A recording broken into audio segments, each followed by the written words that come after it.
السلام علیکم، څنګه چل دی ملګرو؟ خیر امید ساتنه چې ټول ډول برابر وي.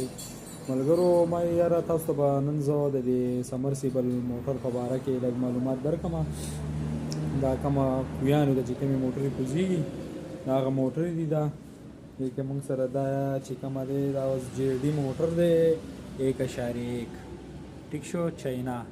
دا بیا چې کومه دی سموټو کې دی 1.1 او داسې چې کومه دی دا پکې بیا 1.5 دی. دا پکې 2.2 دی. قسم پاور دی په دې کې که نه. نو په دې باندې به بیا خیر دی په بل ویډیو کې بیا ډسکسینګ وکړو چې دا 1.1 څونه کې کار کوي، څونه اوبه راوباسي، 1.5 چې دی څونه کې کار کوي، څونه اوبه راوباسي. داسې 2.2 شو، 0.75 شو، دا پکې بیا 75 دی. مختلف سایزونه دي دې کې. د دې نه مخکې به تاسو ته زه یو خبره کوم، دا چاینا کې دي او دې کې چې کومه دي بیا